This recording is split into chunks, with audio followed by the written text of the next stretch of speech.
For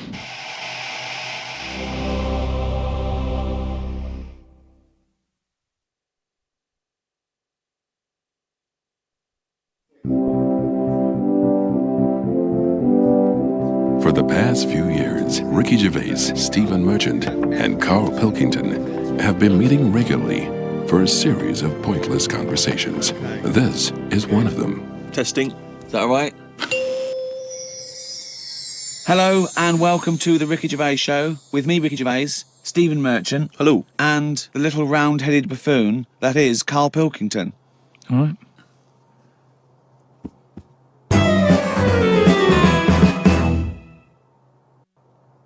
Okay, then listen. Right, I've found some things that I think will interest you, and I want your first thoughts on these. Okay. Now these are facts that I've sourced.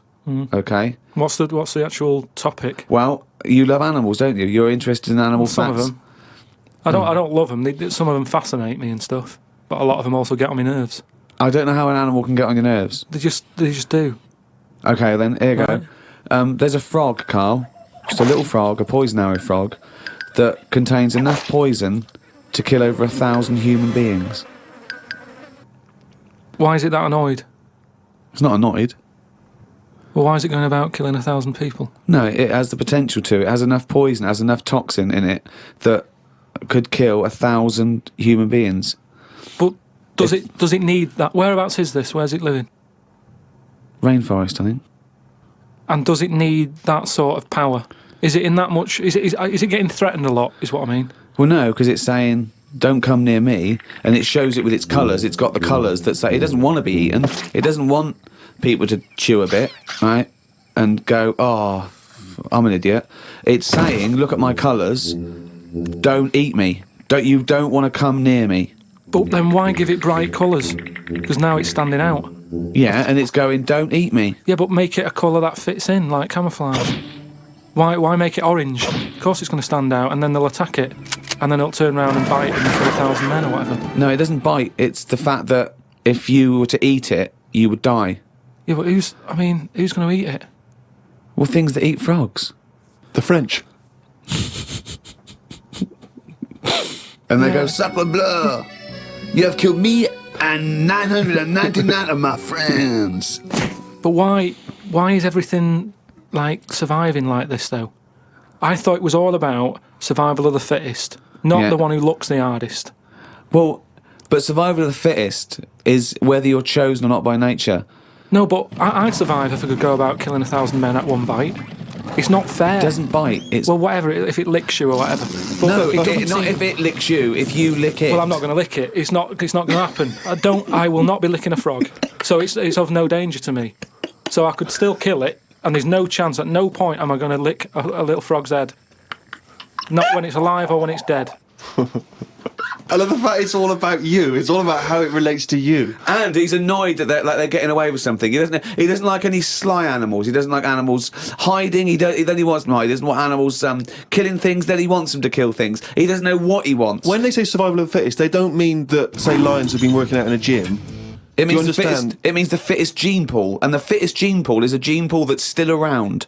That's all it is. You think that everything, slugs, cats, are all somehow, their ambition is to be like us, or to have the attributes like us, that they can speak, they can talk, they can think, they can act. I only think that because when you see people with these pets, lizards, cats, whatever, they treat them like the humans. So I think if you do that enough times, they're going to start getting familiar with certain... Planet of the Apes. No, He's thinking of Planet of the Apes. Say like you with your cat, the way you talk to it, you give it a little cheeky massage and that when it's stressed out. No, you made that up that it was stressed out. I'm just playing with my cat, right? If anything, the cat is to de-stress me. So you're talking to your cat, Rick. Is it answering back much? How are the conversations going with your cat? Well, I have more intelligent conversations with my cat than I do with him. Yeah, here's one, right? When my gran died, right, she had this rubbish dog, right? And that's all we got left. It was called Fluffy. And, like, my gran looked after it in a way that it was treated like a human. Do you know what I mean? Had a little coat on when it went out and all that. Anyway, so she died. We get left it. My dad's like, oh, bloody hell, right? Before you know it, it was a wreck. because we weren't sort of bathing it the way she bathed it. We let it out if it wanted to go out. It got covered in oil. It used to go under the car and everything. So it went from looking like this fluffy, poodle to just being a bit of a wreck. It got hit by a car. It ran sideways like a crab and all that. In the course of how long? A month? Probably about 2 months or something. Yeah. Now, so it went from being over-treated to just being treated like a dog.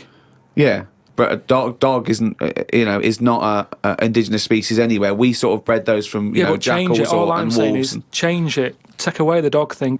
I mean, that lizard thing you've got. Salamander. It's still sort of treated as part of the family, even though it Well, does it's not. nothing. How is it treated as part of the family? Just the way, it's looked after that big area that it's got to itself. We stick it in a case and feed it a cricket now and again. How is that like one of the family? It doesn't matter because it's in your flat. It is in Carl's family. It's in your flat, innit? And it's sat in that corner. I just mean, as time goes on, things get educated as they get older. How old's that lizard? You don't. How old is it? About 15 years old. Right. Now, it knows more now than it did when you got it because it's been in those surroundings. It's had its eye on things. It's 15, so presumably it listens to a lot of Linkin Park. It goes on the internet a lot. No, but do you know what I mean? You've already proved your point. It's like that fella who kept hitting the dog on the head with a stick. Right. Pavlov, at no point did he hit a dog on the head with a stick. But he kept doing it, and eventually the dog went, I'm sick of this, and wandered off, didn't it? Pavlov there. Brilliant. Do you know what I'd like to do? A programme where you paraphrase someone's theory. So Pavlov's first. We could do Freud. Give us, what do you know about Sigmund Freud, the father of psychoanalysis? Right, come on in. I don't know anything on him. Here's an interesting fact. If the frog annoyed you, this might annoy you. A blind chameleon will still change colour to match its surroundings. You're aware that the chameleon can... Yeah, whatever it sits on. Yeah. But then what happens when you put one of them on a mirror? No, does it get stressed out, or what? What's it copying? Well, it probably doesn't need to copy anything because it looks at itself and it goes, oh, look, looks like that. It's brilliant. God, that was fast. That's the fastest I've ever done that. That is brilliant. So they can go any colour. There's nothing. You can put them on anything, and they'll go to the thing. I don't want you to have a chameleon because you'd just be trying to see what it could and couldn't do. Try and catch it out. I know, yeah. Pop it on some tartan. But again, say like the frog thing, right? Pop it on the telly. Yeah. Couldn't do it fast enough. Why does the chameleon need that skill of copying a colour? Because at the end of the day, that's mainly sticking in the woods, isn't it? By trees, by grass. Right. Why can't it just stay green? That's all it needs. Those colour changes are only for camouflage, aren't they? I don't know. Some of them are for attraction. Some of them to show moods, anger. No, but I just think we're encouraging them. You see, maybe this is evolution or whatever, but at the end of the day, because they can change colour, they're wandering out of their area. They can be wandering about, through a car park and everything, just because they'll go, well, I don't want to get seen, change the colour of concrete. Whereas... Or into the colour of a Fiat Punto. But they should just stay green. Stay green, right? Stay in the woods and stay safe. I love this public information for chameleons. Words of advice for chameleons. Oh, God. Stay green, stay in the woods, stay safe, good night. Oh, God. Right. The only time a turkey whistles is when it panics. Christmas time then. Yeah. What do you think of that, Carl? It goes from one extreme to another, doesn't it? You've got a frog who's going mental, It's not going mental. killing thousands of people. No, that's not. That's got that sort of power. Then you've got a turkey who's whistling for help. You think that you should redress the balance a little bit? You want to give... What would you do? Give the frog the ability to kill 500 and the turkey 500? I don't think you should be killing... I reckon 10. 10, because... You've made your point with 10, haven't you? Do you think that he's got 1,000 in his lifetime, like he's got 1,000 to kill? I don't think you understand. I just He think... doesn't really kill 1,000 people. It doesn't mean someone goes, Frog, you have the power to kill 1,000 people in your lifetime. Choose them wisely. But I just think if it needs that sort of power... It should be fighting evil. Well, it's not... it's knocking about the wrong area, isn't it? If it's under that much danger, move.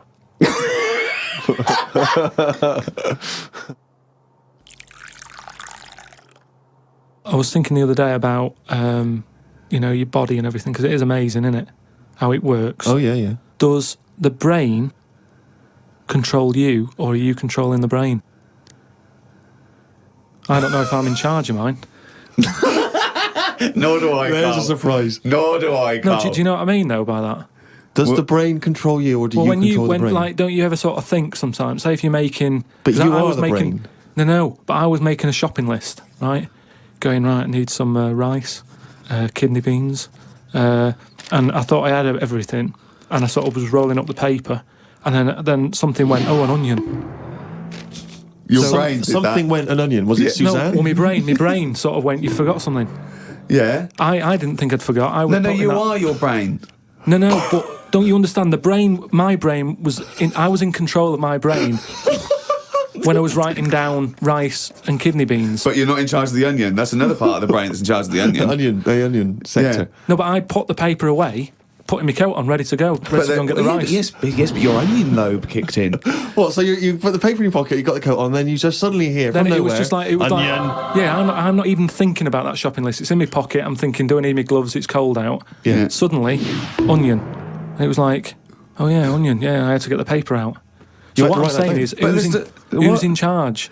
The brain, the mind, the brain is the. What are you doing? Who's in charge? That's just you forgot the onion, and then you remembered the onion. You must have forgotten things in the past. No, but not like that. Not where, like, it just made me think that was weird. Who reminded me of that? You did.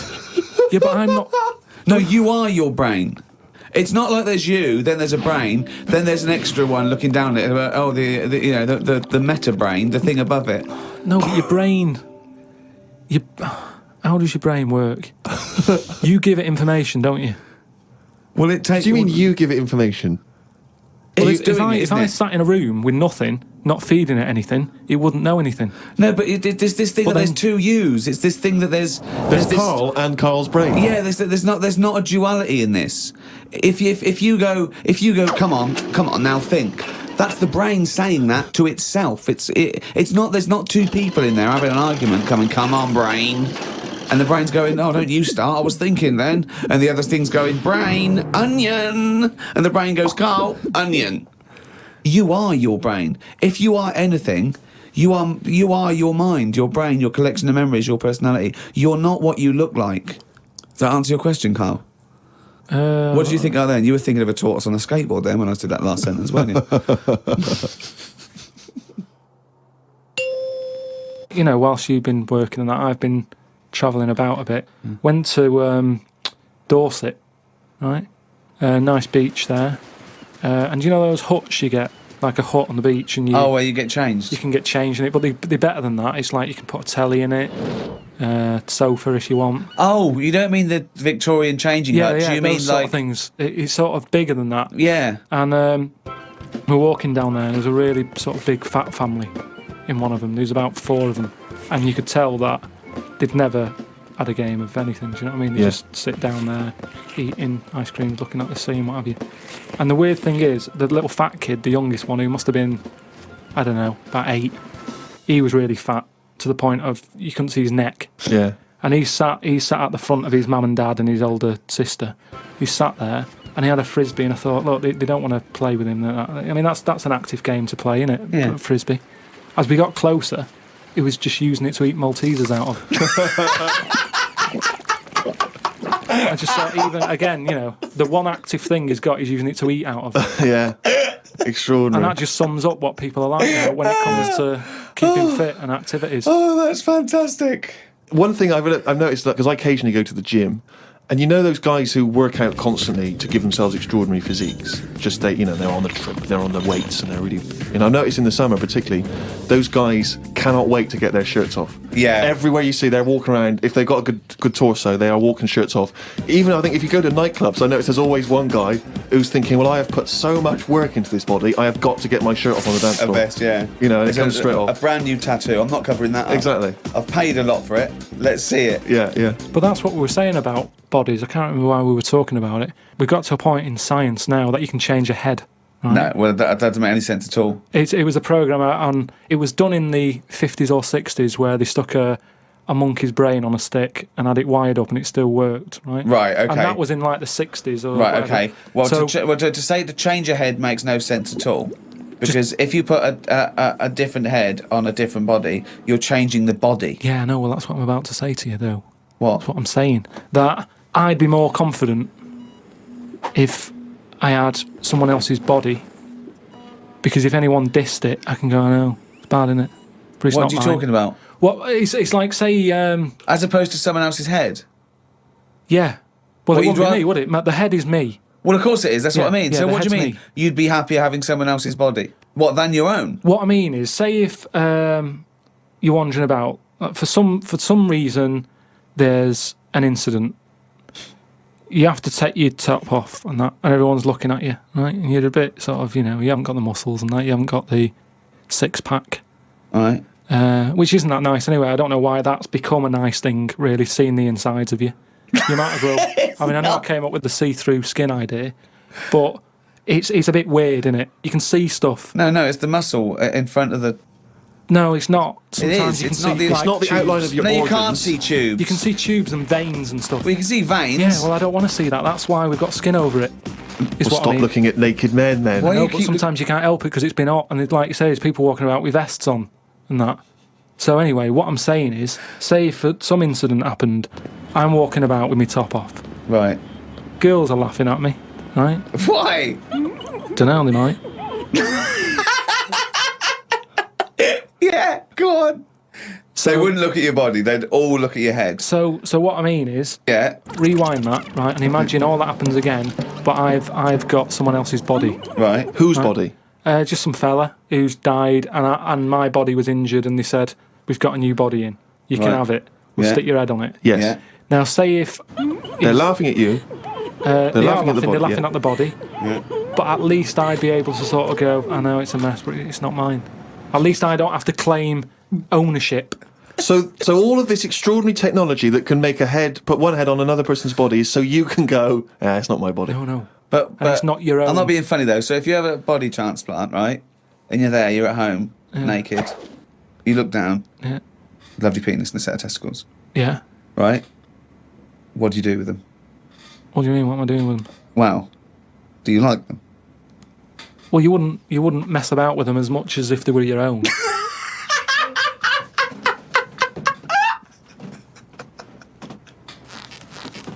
But if you did mess about with them, would you feel guilty that you were messing about with another man's testicles and penis? And it's the full body. Yeah. No, because they're not my hands either.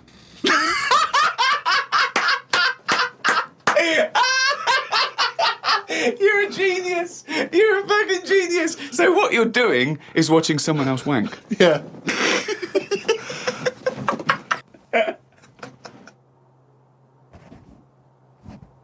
Oh, chimpanzee's that. He's gone and written it down again. That's the ever-changing jingle for Carl's diary, excerpts of which we like to read each week. Walked through Covent Garden. There were 5 of them mimes knocking about. I don't understand why people take pictures of mimes. Everyone looks like a mime in a picture. That's so true. That's really true.